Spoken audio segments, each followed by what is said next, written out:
Kisah seperti ini untuk at-tarhib, untuk sebagai kehati-hatian bagi orang soleh. Nah, kisah si pelacur itu sebagai motivasi bahwa semaksiat apapun seseorang, di balik maksiat itu ada rahmat Allah yang lebih besar. Nah, kurang lebih seperti itu ya. Jadi salahnya orang yang menjadikan kisah anjing dan pelacur itu salahnya menjadikan patokan. Sebetulnya itu bukan patokan, tapi itu kisah motivasi. Bahwasanya di balik dosa seorang hamba ada rahmat Allah.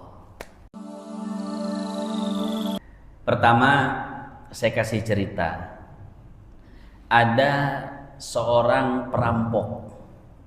Dia merampok satu rumah. Kemudian ketika dia sedang merampok rumah itu, tuan rumahnya nawarin kopi. Mungkin ngebayang-bayangin si perampok itu ya, biar nggak terlalu sadis. Pak perampok, mau ngopi nggak? Apa jawaban si perampok? Mohon maaf, hari ini saya lagi puasa. Mantep nggak tuh?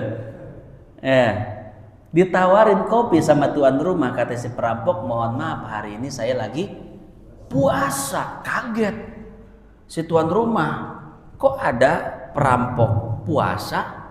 Artinya ya, lu kan orang jahat, ngapain puasa gitu kan? Akhirnya Pak, setelah berlalu bertahun-tahun kemudian, si tuan rumah yang dirampok itu pergi haji. Nah, ketika dia berhaji dan tawaf di Ka'bah, tiba-tiba dia bertemu dengan seseorang yang sedang tawaf juga. Ketika ngelihat orang itu kayak kenal ya. Akhirnya dia ingat, itu si perampok, orang yang tahunan lalu merampok rumah saya. Akhirnya tegur lah, Pak perampok ya. Kata si perampok, oh iya betul, saya pernah merampok rumahmu beberapa tahun yang lalu. Lah kok bisa Anda itu haji? Anda kan perampok. Ya, kata si perampok, wahai tuan rumah, saya sudah taubat. Saya tidak lagi merampok. Kenapa saya bisa bertaubat? Karena berkah dari puasa sunnah yang tidak pernah saya tinggalkan. Jadi seburuk apapun kita, jangan pernah melepaskan ikatan dengan Allah Subhanahu wa Ta'ala. Jadi harus ada satu ikatan tali yang tidak kita putus dari Allah, seburuk apapun kita.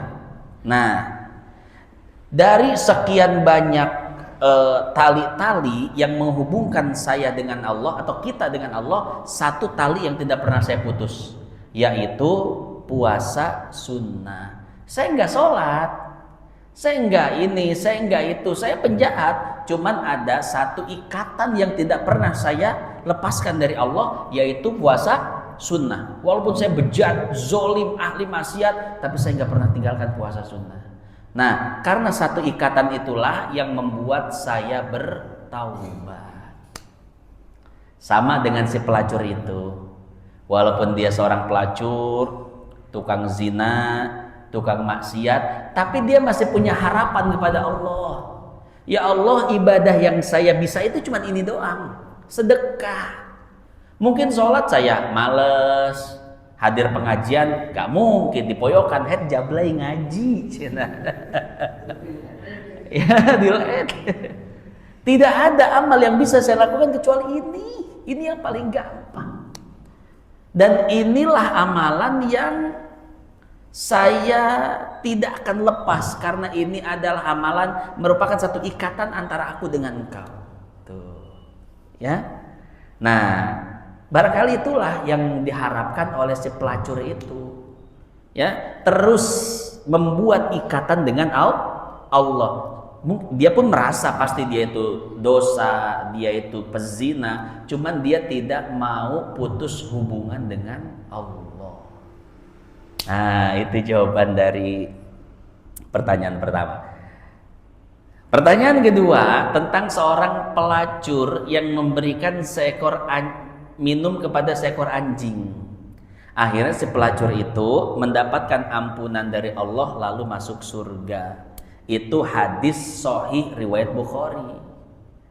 Ceritanya betul, tapi banyak orang yang salah paham dengan cerita ini. Salah pahamnya bagaimana? Salah pahamnya adalah orang menjadikan kisah ini sebagai patokan dan sandaran akidah. Padahal cerita ini cuma cerita motivasi, bukan sebagai sandaran akidah. Ini ranahnya ranah fadhailul a'mal, ranah motivasi, bukan ranah akidah. Akidah yang sebetulnya bagaimana? Akidah yang sebetulnya, tapi ini masuk akidah enggak ya? Jadi yang harus kita jadikan sandaran patokan adalah hadis sahih riwayat Imam Muslim. Apa kata Nabi? Kullu abdin yub'atsu ala ma mata alaih. Al-Imam Munawi di dalam At-Taisir atau Fathul Qadir, syarah daripada Al-Jami'us Shaghir karangan Imam Nawawi, beliau menafsirkan seperti ini, yamutul insan ala ma asya alaih. Seseorang itu akan mati dalam kondisi sebagaimana kebiasaan dia hidup. Kalau kebiasaan hidupnya ibadah, maka 99% matinya akan dalam keadaan ibadah, husnul khotimah. Tapi sebaliknya, kalau kebiasaan hidupnya itu adalah maksiat, 99% matinya dalam keadaan maksiat, su'ul. Nah, sebetulnya itu yang jadi sandarannya, ya.